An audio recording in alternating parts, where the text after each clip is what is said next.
Lots are saying AI is radically transforming hiring and work, but Ruslan has gone a step further and wrote about the death of the organizational chart, why AI will fail without this one change, and said that organizations are trying to force 21st century AI into 19th century job structures, and it's not working. And if you want your AI strategy to succeed, you need to do one thing that most leaders are afraid to consider: ignore your organizational chart. Ruslan, welcome. This is quite a big statement. You're arguing that org charts are dead, they should be killed. AI adoption has changed all that. So what's the most challenging thing or the most damaging thing about how traditional hierarchies are blocking AI success? Well, first, fun to connect with you, Kieran. You're putting out great content. And so it's always fun to brainstorm and chat with people that are pushing, I think, the industry and even society forward in a positive way. Yeah, I got a lot of love and a lot of interaction on this take, if you will. But for me, it's not very much a hot take. I think it's just reality where, we've built our companies for all of the right reasons at the time, but on a 150-year-old operating principle, which is the organizational chart. And so in my article, I take the whole history of where this all began and, in the railroads in America and some of the first examples of what an org chart looked like. And it really was built for just a different era of business, right? And it was on the cusp of the Industrial Revolution. We needed the ability to communicate efficiently, to have almost a top-down command and control type of management style. And it really worked when you have people on the factory floors or in remote offices, in the railroad system. But in our new modern day of work, even before AI, we were in Teams and Slack and collaborating across time zones. There was already something fundamentally breaking at the seams. And AI, I think, is just accelerating all of that. We'll get into that, but just one short example there is just when you start implementing actual AI into your team, everyone will go through the same experience we have working with customers, but also even by myself on my marketing team. You start realizing that the only way to make AI work, whether it's co-pilots or agentic workflows, is by asking not what is the job title you're replacing, but actually what are the tasks that we need technology to support with, or what are the workflows we want it to do? And to do that well, you simply have to look beyond job titles and the traditional org chart to make AI effective. So that's at the core kind of the thesis. We can chat more about all the details there. But yeah, I really fundamentally believe it and see it every day. And it's just accelerating with AI. Well, that's a cool bit because you're actually living it inside of the company. But I want to delve a little bit deeper. Despite saying, look, org charts are redundant in the main, in your org chart, in your article, you actually replaced job titles as well. So content manager went to content orchestration. So moving beyond semantics, what changes in mindset, skill sets, daily execution does this AI shift demand? So what does a typical Tuesday afternoon look like inside of Gloat, for example? It's a great question. And, I think it's worth saying to anyone that's listening that I'm not saying any of this stuff is easy, right? This is not something that changes overnight and you just kill your org chart and your hierarchies. And I think this is important for us to start questioning some of the assumptions that we've built things around so that we can make those improvements. And the truth is, I don't know all of the answers yet. And I don't think anyone does, even the latest frontier model builders. I think every single day Anthropic and OpenAI have a new view on where this is all heading and on the time horizons. But what I will say is that there are very practical things that I do think every leader needs to do and that we're practicing. Yeah, well, tell me some of those things that you're going to implement, because you mentioned about, and it's not, we have to be clear to the audience, replacing people. It's about amplifying human edge here and getting 3 times the output with fewer people. Now, yes. And again, I know you're not advocating for fewer people and getting rid of them. Tell me Tuesday afternoon. Yeah. Sorry, I got cut off. So yeah, I think first, just kind of setting the scene of, things are changing rapidly. I think we all have to kind of explore and learn together, and it's not easy. But I think there are a couple of things that I think every leader needs to do. And the first thing is mindset. You used the word, and I think that's absolutely critical, is just to understand kind of what you said, where you need to kind of decide what the role of AI is going to be in your organization. And the reality is there is some debate there. I think some are approaching it as a cost-cutting measure. And hey, if you have to do it that way and that's what the business calls, I'm not going to judge anyone for making tough decisions in their business. I think what I really want to do and encourage leaders to think about is not the reduction playbook, but an augmentation playbook. And what I mean by that is, how do we actually take all of the great work that people can do and just amplify it? And we really believe that. We've launched something called the exponential workforce at Gloat recently. And the idea behind that is we believe that every single person, like AI, can really help you accelerate and do some of the minutia, but then really lean into your talents and amplify all of that. So to put that into practice, one of the first things I wanted to do, and I think every organization should, is to retitle our people. And why I did that was to get the right mindset in every individual that, hey, if you're working on content or design, you're no longer a content writer or a strategist, and you're no longer just a designer. You are actually an orchestrator now. So a content orchestrator for me should be able to strategize, to outline, to write, to copy, edit, and proofread, to even then design and create video snippets out of that to promote the content, right? So this old world where you might have 3, 4, 5 people in an assembly line working on content, it just no longer has to exist. And I actually think that can be very empowering. And I see it firsthand, where if you allow someone to think of themselves as this orchestrator of not just their own work, but also the tools at their disposal, now all of a sudden the content person is learning not just Claude for writing, but even we use Descript for video, and doing using other tools to do social posts, and Canva for design with templates that were created. So it just opens up this whole new world for people. And the last thing I'll end on, and then we can talk more about it too. I've made a bunch of different changes, but I think the other thing that I think mindset wise and also practicality is, it kind of removes these barriers that people always had, which were, I think, limiting paradigms and limiting beliefs. Like, how many times have people said, oh, I'm not a designer, or I'm not good at design, or oh, I can't really write, or I can't even code. I'll never be able to code. Well, actually, now you can. That's the beauty of it. If you're hungry and you want to try something, all of a sudden AI allows you to do things that I think even just a year ago, you would say, oh, I can't do that. And now I think everyone can. So those are some of both the mindset and then some of the practical changes we're making. And then very tactically, we're also doing some things of just getting the right tools in hand and how we're doing upskilling, like within the team and with customers. And then a lot of, obviously, we're thinking about agents and all of that, but we'll get there. I was going to say you're thinking of a lot. So just digging in a little bit more. So this isn't about replacing people. This is about augmenting them, which I find tremendously refreshing, because over the last 2 or 3 decades, when I've been working with businesses, the focus is on operational efficiency. Actually bring roles together, strip out people inside of those roles, or units of people as they're horribly described, despite the fact they're saying their talent is their most prized asset and their employees are the greatest things. But how do you get people to that mindset, and how do you get a company to that position? Because lots of people are coming out of college, university, whatever it is, having been through the sausage machine, for want of a better phrase. And the sausage machine is designed to recreate the structures of 200 years ago. Everyone's the same. Everybody has to do 9 to 3, 9 to 5, whatever the rote method is. We look for efficiencies, but very few think of 10x scaling. But everything is against what you're describing. Education system, university system, college system, even people's mindset, where some will be listening to what you're saying, who will be tremendously excited like myself, and others will be listening going, actually, that's not job enrichment, that's job enlargement, and they're asking me to do more. Yeah, I think it opens up so many philosophical questions, societal questions that, I think there's going to be a whole, this really is, I think, a structural change in the way everything is done, like you said, education systems, et cetera. I think we're going to have a lot of work to do as a society as we look at what are human AI teams. What does that mean? I think for me, what I'm seeing is there's a short term and long term. I think we would be foolish to think that short term there is not going to be disruption on the real jobs and people's impact happening on people's jobs. And we see it honestly in the headlines over the past few weeks every day. And some of the thing that concerns me sometimes is it's the people, that are on one week saying how great AI will be, and then doing some of the cuts the next week. And I think there's just a natural progression there where in the short term, there will be displacement.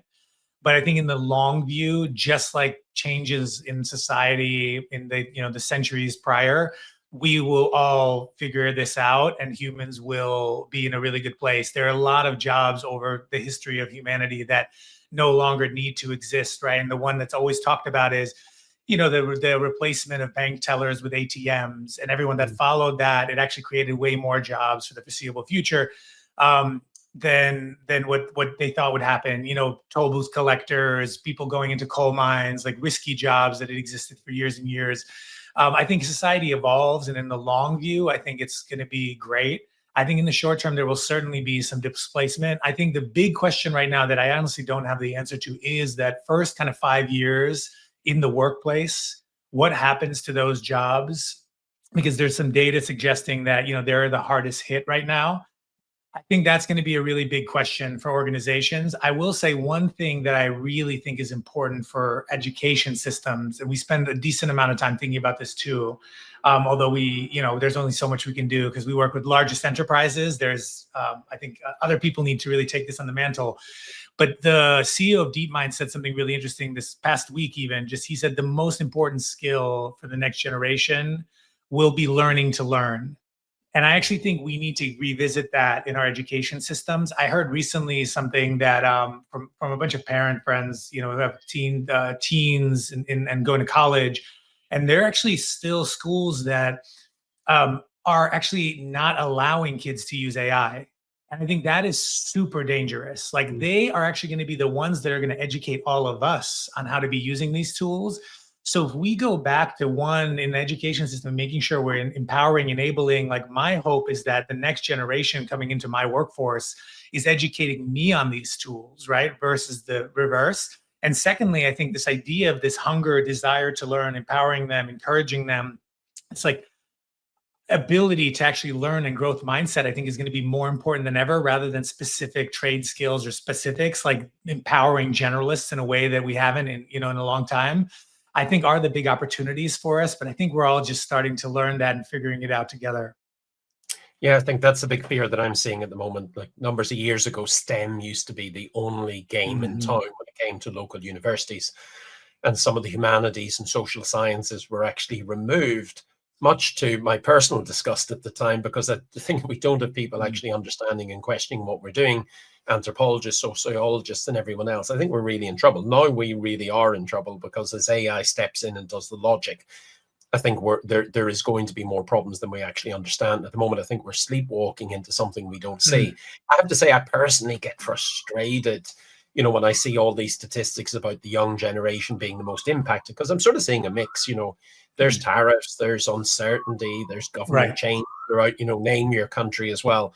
And I think we'll talk ourselves into doing something as well, where if everybody believes that no one is hiring, young adults, then all of a sudden we'll not hire them. And I noticed, I'll give you an example, Russell. My son's 18 and he works for me now.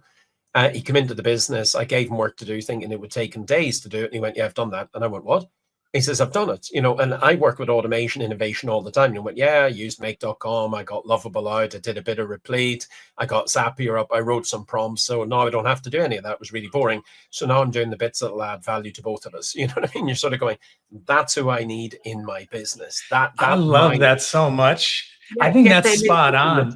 I think that's spot on. I think that's part of the mindset shift that so much of this thing, and we see it right in the, there's the news reports of the 95% failed pilots, which is, questionable methodology there. But so much of it actually comes down to the mindset that we're operating under. And I think you're totally right, where one of the things we find working with Gloat, with the companies we work with, is we have something on the platform where people can get matched to mentors. And one of the fastest growing areas we saw as technology continues to evolve, even before AI, was reverse mentorship was becoming more common than traditional mentorship. What I mean by that is older people wanted to get mentored by younger people.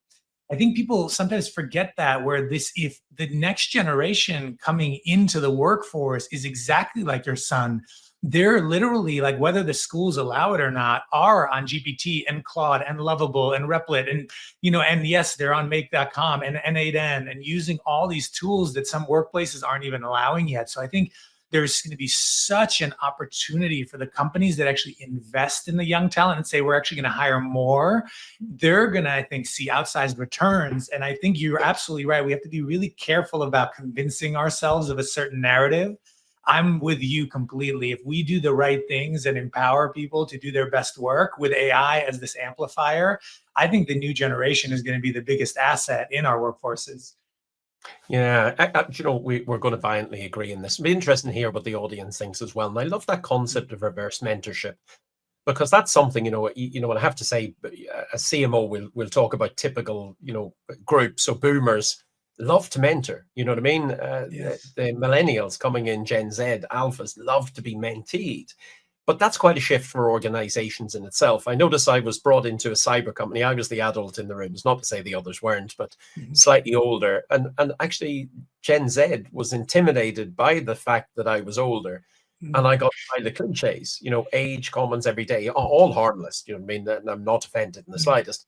But they really struggled to actually reverse mentor, and that's something. So I wonder how we teach them to teach us when we're desperate to learn, because I don't care who I learn from. I don't care who manages me. I don't care the age or anything else.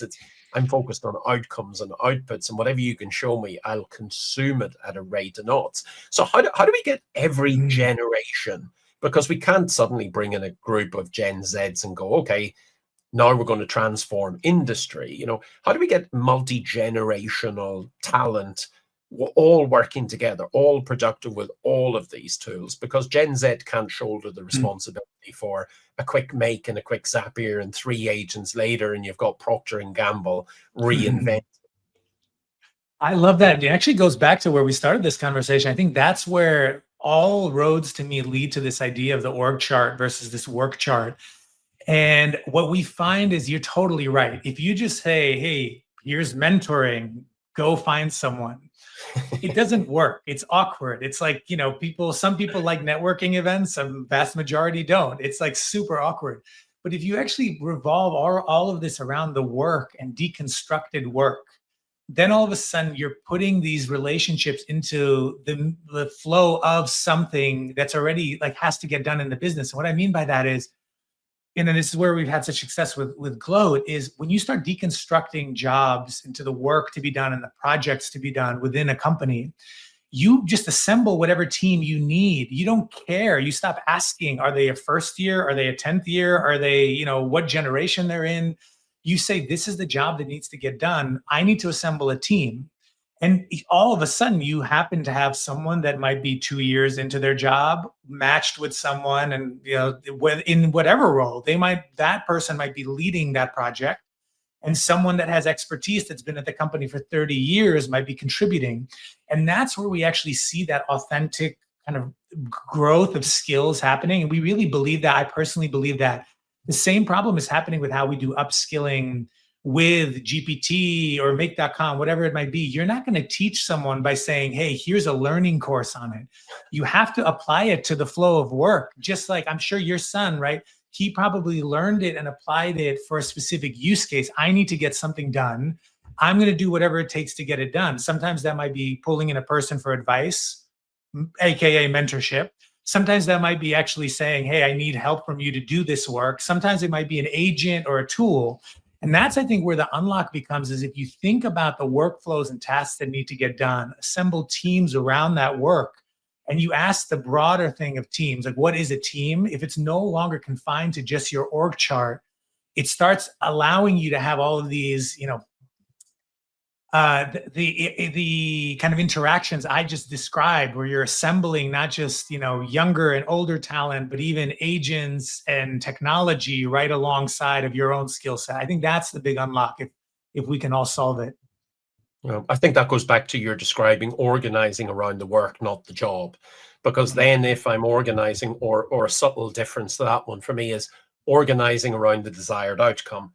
If I'm not focused on silo, if I'm not focused on title, if I'm not focused on, he or she who's been in the company longest speaks first and we all go with their word, but I'm focused on, customer outcome, business outcome, and I work my way back and introduce, method and individuals and talent, and that talent can be digital or human labor. I think that's a real focus.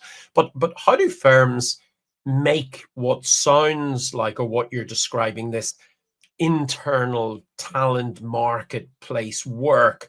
And how do we actually get this to resonate with business leaders when we're in danger of the pace of current work making even what we're describing now outdated before we even get to launch it and transition a business and a mindset and a culture and a technology stack and everything else?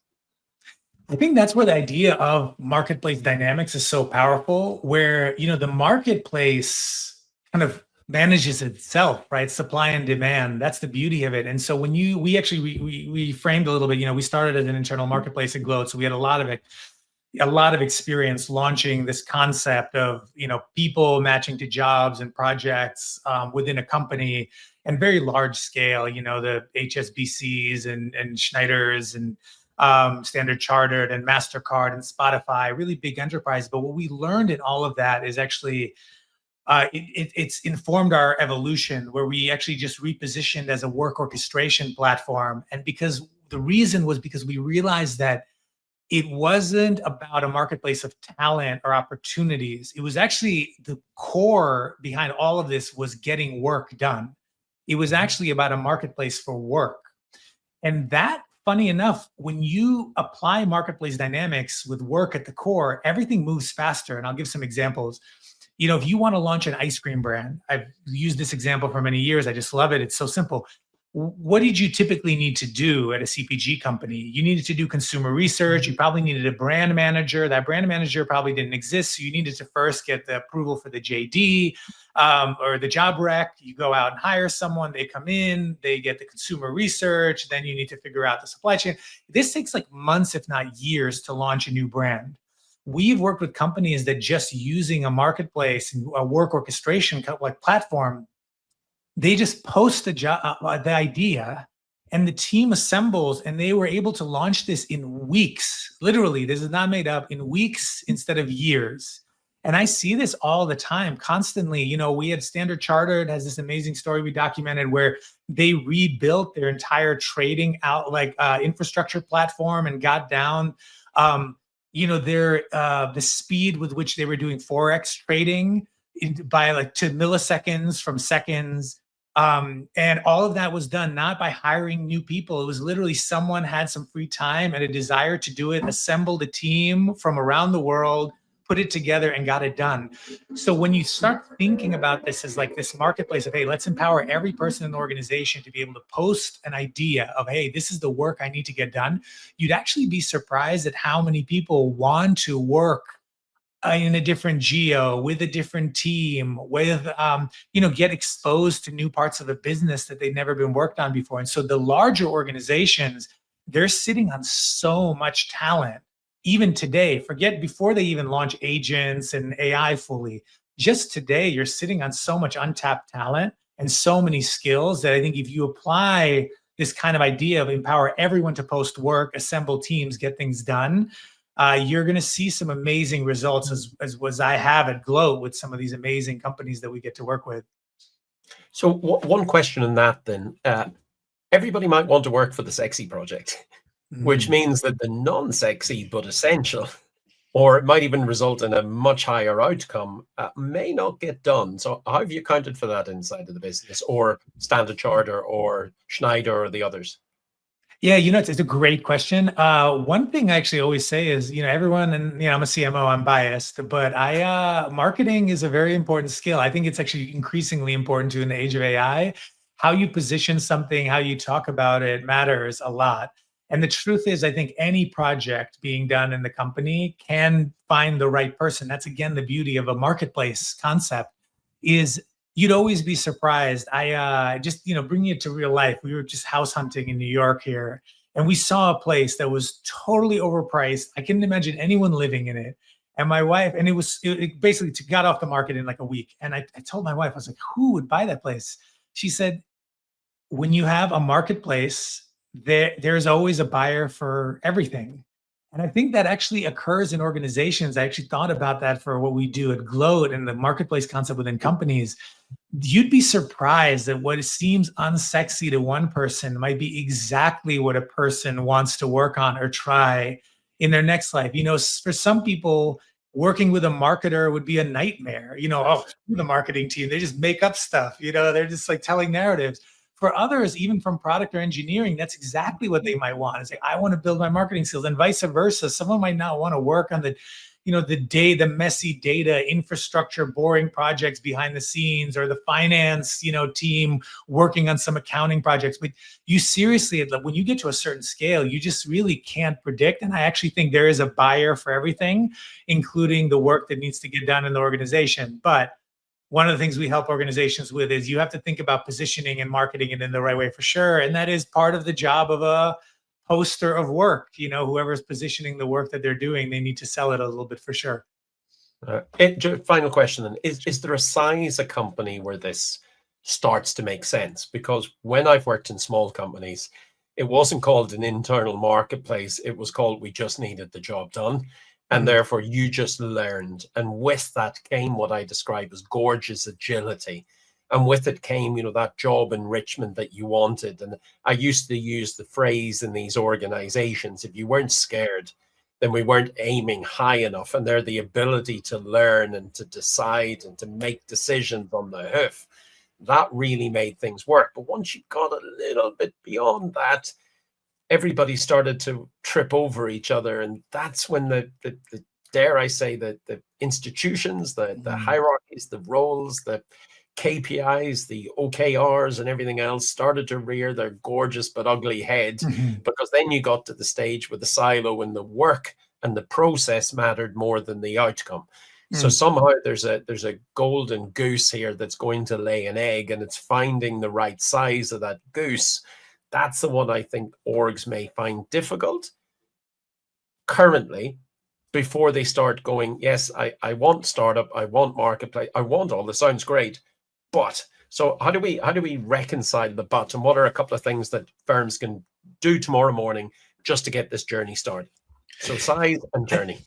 I think great questions and great commentary too. I think from the Gloat perspective, I'll tell you what's been most successful for us is we've had a lot of success with larger enterprises for sure. So, the 5,000 employees and above. And I think part of that is kind of going back to what I was saying before, where it just creates this supply and demand that just naturally exists at certain scale, where anyone can post a project and deconstruct it and post something on Gloat, and then there will be people that can help. The interesting thing about what's happening with AI, and also just my personal opinion of just having worked at companies both large and small, I was at Google when we were much larger, and it's one of the reasons I really believed in what Gloat was doing, because even at Google, where there's famously 20% time, we never really got to scale that. It was only a small percentage of people that got to participate and really do 20% time. And that was, of course, famously what people worked on a side project. But in most companies, you don't get to do that. And there's no system in place to really match people to the right ones. But when I saw at smaller companies too, the ability where I just saw trapped talent everywhere. And I think because of agents and AI, we're going to see smaller and smaller organizations benefit from this every single day. Because now you're not just going to be confined to the supply and demand of humans in the org. There's now going to be agents that you just don't know exist in the company. And we actually we have something in the platform we've enhanced, why we call it work orchestration, is when you break down something into the work to be done. Now, even within Gloat, it doesn't just show you the people on your team and people outside of the team that can help you. It actually shows you the agents and then AI tools that can help you. And I think that's increasingly critical, because even the tools that were not built, as AI are very powerful teammates. What I mean by that is, if I have a design project, Canva becomes a very powerful tool for me that's not just technology anymore. I can talk to Canva. They've built in AI in powerful enough ways where I can describe exactly what I need designed as a CMO who isn't even a designer.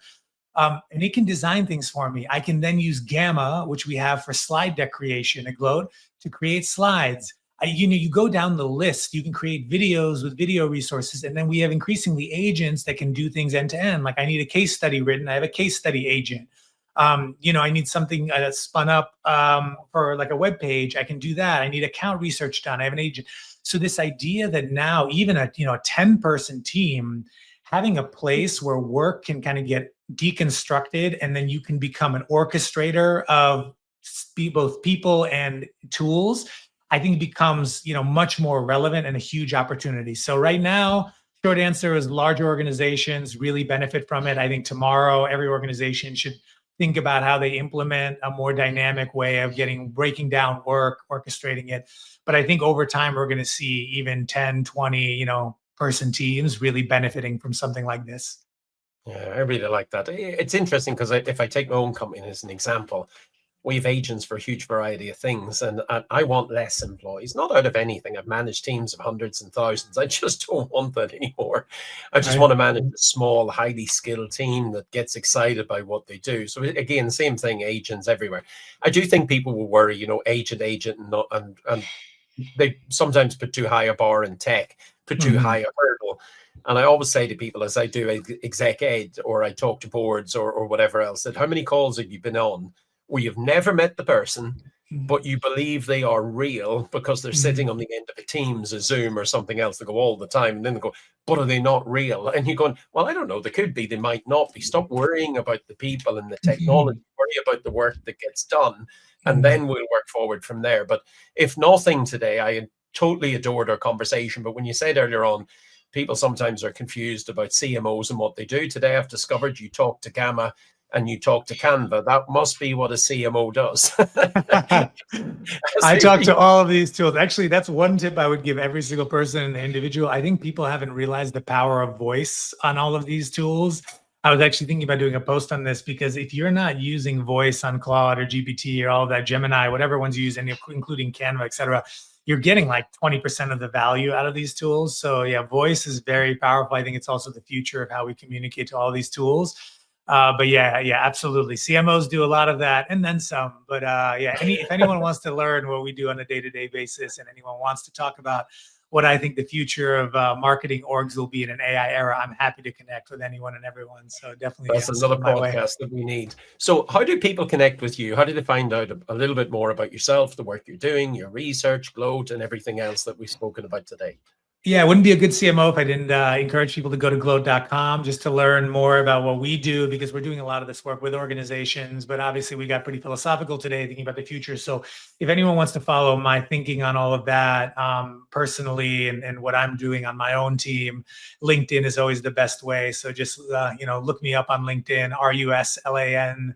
Ruslan Tovbulatov. I'm sure there'll be a link. It's a mouthful, but hopefully you find me in one of the first results and just follow me and connect.